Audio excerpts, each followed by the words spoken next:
वो मंसूबा साज था, जीनियस था, लीडर था, करिश्मेटिक था, और सबसे बढ़कर ये कि वो जो बन गया वो ये नहीं बनना चाहता था। वो एक मुसव्विर बनना चाहता था, एक दुनिया को अपने फनपारों से महजूज करना चाहता था, लेकिन इसके हाथों ने बंदूक थाम ली और फिर एक जमाना इसके इंतकाम की आग में जलकर भस्म हो गया। आपको मुबालगा आराई महसूस होगी, लेकिन ये एक हकीकत है कि हम आज जिस दुनिया में रहते हैं वो इसके खौफ के साए से इबारत है। एटम बम से लेकर फजाई बमबारी तक के बहुत से हथियारों के डिजाइन इसी की लेबोरेटरी में तैयार किए गए थे। हिटलर कौन था और आज की दुनिया इसके खौफ से इबारत क्यों है? मैं हूं मोहम्मद उसामा गाजी और देखो सुनो जानो कि वो कौन था सीरीज में हम आपको तारीख के इसी मुतनाज़ा तरीन किरदार की कहानी सुनाएंगे।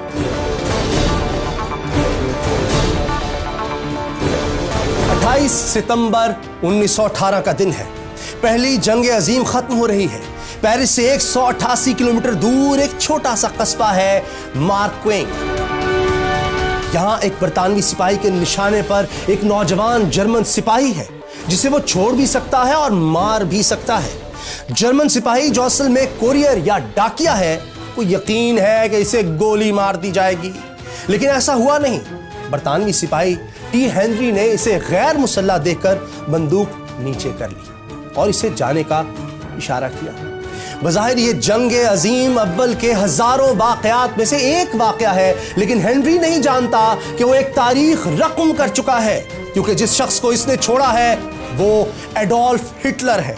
वही हिटलर जिसकी छेड़ी दूसरी जंग अजीम में 5 करोड़ से जायद इंसान लुक़मा अजल बन गए। पहली जंग अजीम का ये वाकया हिटलर ने खुद उस वक्त सुनाया था जब एक अखबार में इसने बरतानवी सिपाही टी हेनरी की तस्वीर देखी थी। ये तो थी हेनरी की तस्वीर और ये है हिटलर की तस्वीर। ये बड़ी बड़ी मूंछों वाला हिटलर पहली जंग अजीम के दौरान बेल्जियम और फ्रांस के महाज पर कोरियर यानी डाकिये की खिदमत सरंजाम दे रहा था। जब बरतानवी फौज ने जर्मनों के खिलाफ जहरीली गैस इस्तेमाल की तो इससे बचने के लिए सबने मास्क चढ़ा लिए, लेकिन हिटलर के लिए यह मसला खड़ा हो गया कि इसकी मूंछें मास्क से बाहर रह जाती थी। चुनांचे हिटलर ने मास्क के साइज के हिसाब से मूंछें कटवा ली और यूं हिटलर का वो चेहरा सामने आया जिससे वो आज भी पहचाना जाता है। पहली जंग अजीम के एक ऐसे ही कीमियाई गैस के हमले में हिटलर की आंखें भी शदीद मुतासिर हुई और वो अंधा हो गया, लेकिन इलाज के बाद हिटलर की आंखों की रोशनी लौट आई। आंखों की रोशनी तो लौट आई, लेकिन अब इन आंखों में जर्मनी के दुश्मनों से इंतकाम की आग सुलग रही थी। हिटलर की पैदाइश और परवरिश जर्मनी के हमसाया मुल्क ऑस्ट्रिया में हुई थी, लेकिन जंग के बाद से वो पक्का जर्मन बन चुका था। वो बचपन में मुसव्विर बनना चाहता था, लेकिन अब इसने ये ख्याल छोड़ दिया और तय किया कि वो शिकस्त का बदला लेकर रहेगा, खा इसके लिए पूरी दुनिया से टकराना पड़ जाए।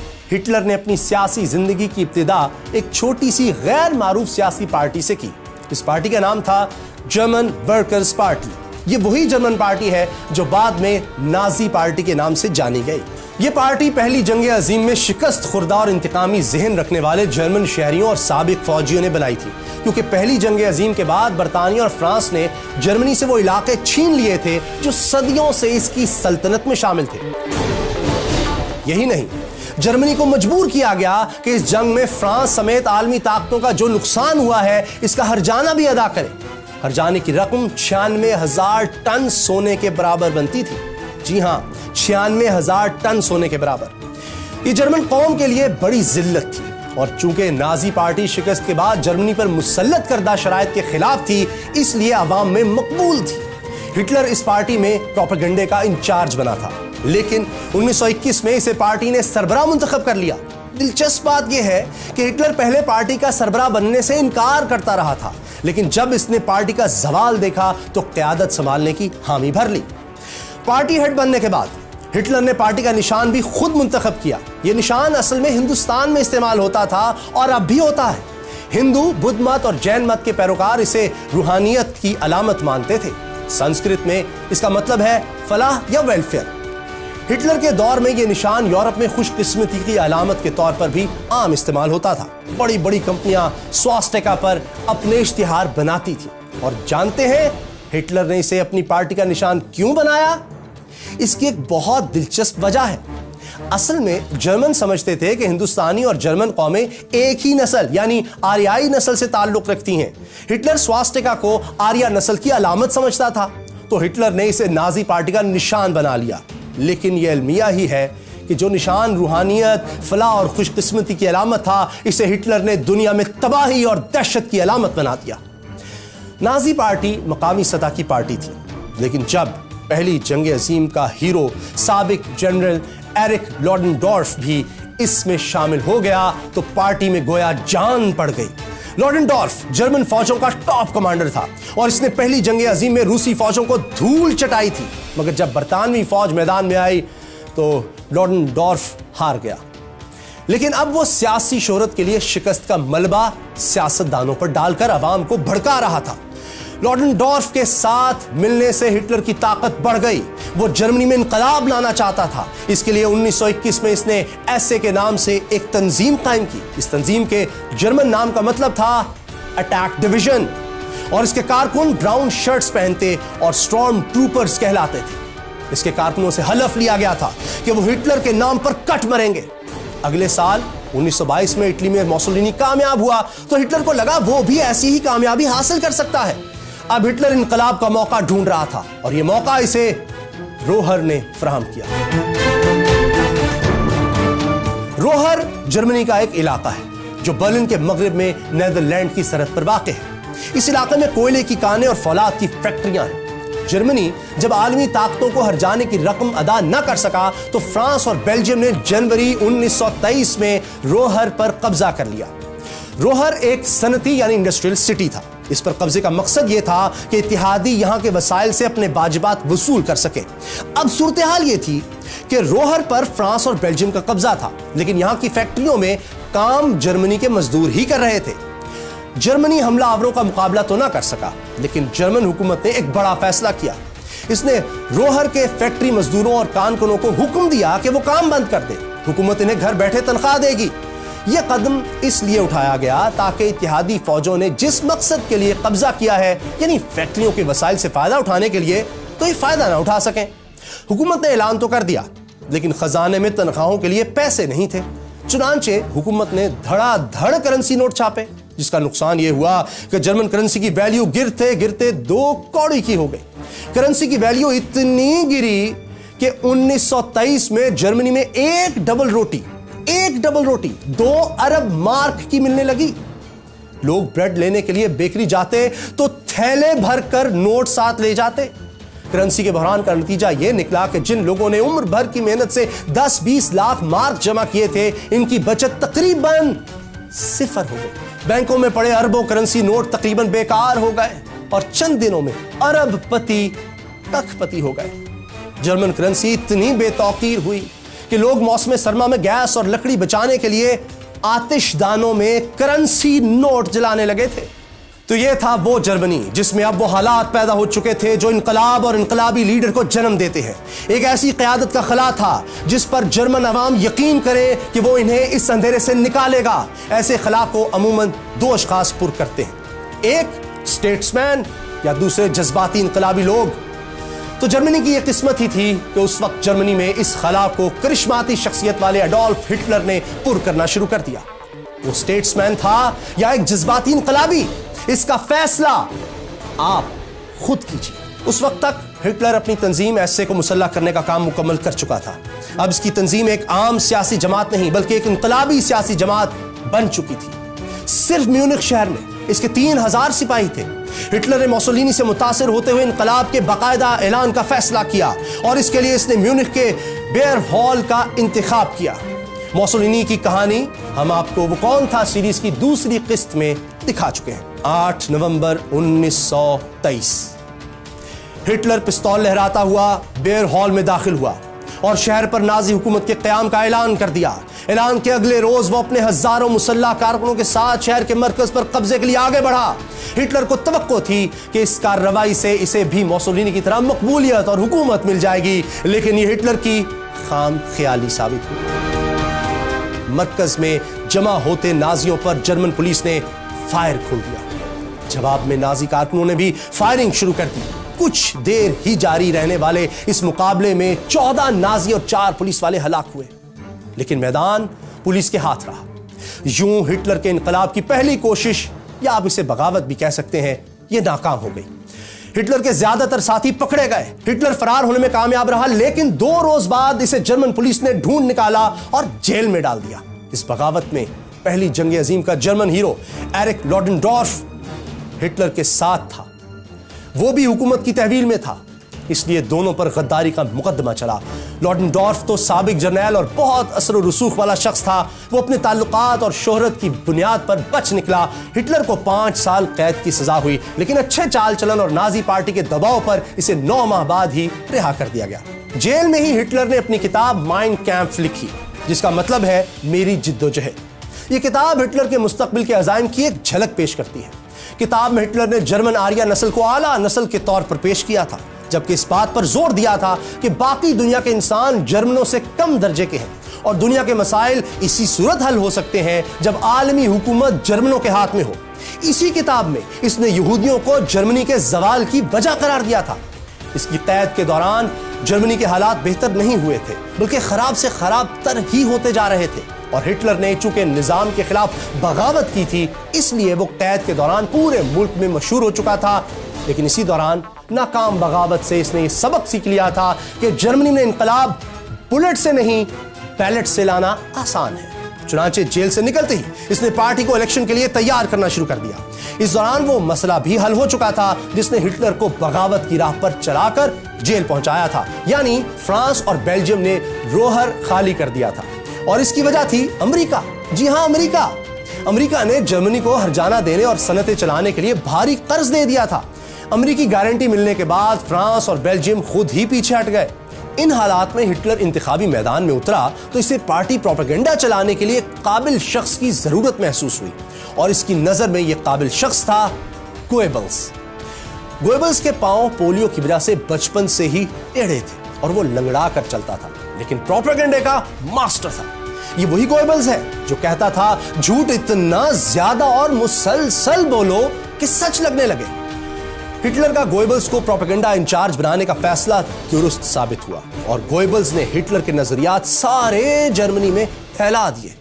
प्रोपेगेंडे के बाद दूसरा मरहला था फंड्स का, लेकिन यह मसला भी बहुत जल्द हल हो गया। इसकी वजह थी कम्युनिस्ट धड़े।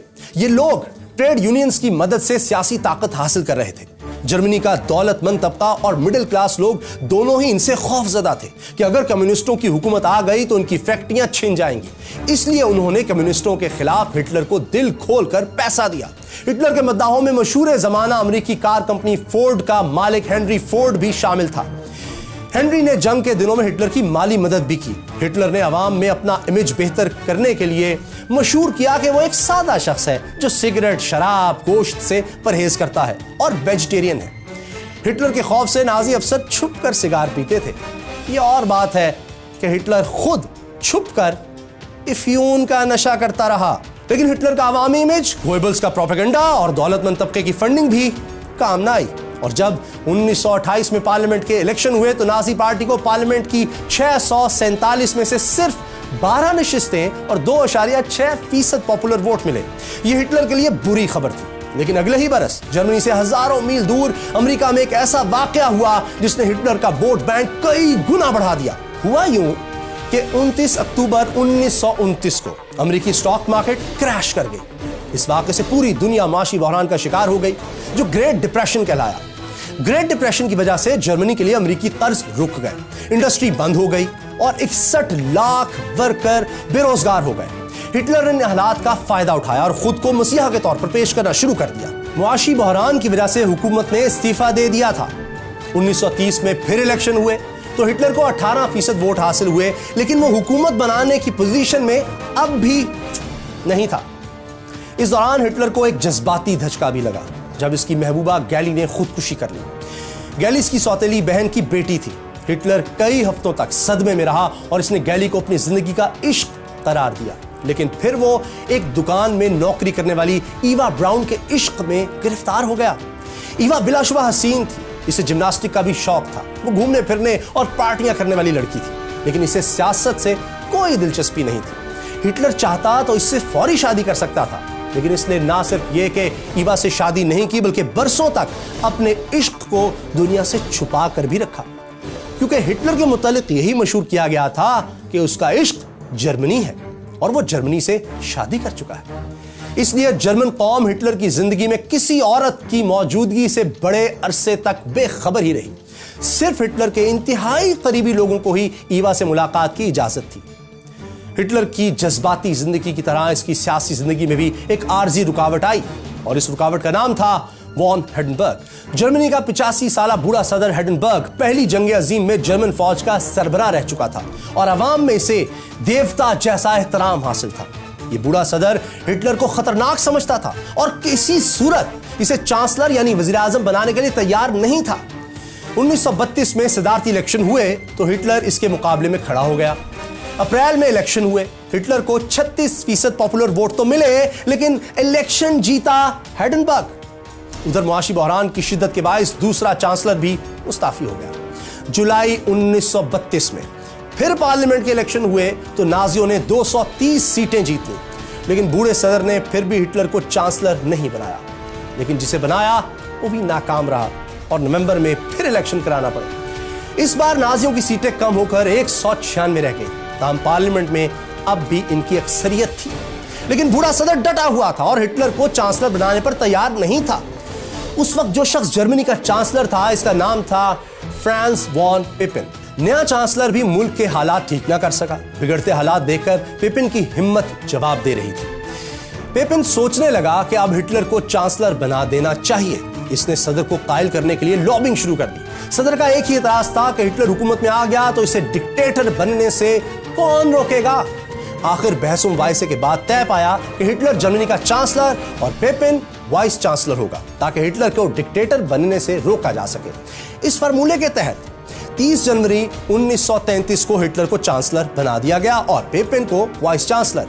लेकिन हिटलर के चांसलर बनने से सिर्फ एक माह पहले एक 52 साला यहूदी हालात को भांपकर चुपके से मुल्क से निकल गया था। यह वही शख्स था जिसे बाद में इसराइल का सदर बनने की भी पेशकश की गई, लेकिन इसने शुक्रिया के साथ इसे ठुकरा दिया। यह 20वीं सदी का सबसे बड़ा साइंसदान था और इसका नाम था एल्बर्ट आइंस्टाइन। हिटलर ने चांसलर बनने के 4 हफ्तों के बाद फिर पार्लियामेंट के इलेक्शन का ऐलान कर दिया, क्योंकि वो अपनी नशिस्तें बढ़ाना चाहता था। इलेक्शन की तैयारियां जारी थीं कि 27 फरवरी को जर्मन पार्लियामेंट की इमारत को आग लगा दी गई। आग लगाने वाला एक कम्युनिस्ट था। हिटलर ने इस वाक़े का फायदा उठाया और कम्युनिस्टों के खिलाफ प्रोपेगेंडा करके मजीद वोटरों को साथ मिला लिया। 5 मार्च को इलेक्शन हुए तो नाजियों ने 647 में से 288 नशिस्तें जीत ली। 23 मार्च 1933 को हिटलर ने जर्मन पार्लियामेंट से एक डिक्टेटर जैसे इख्तियारात हासिल कर लिए।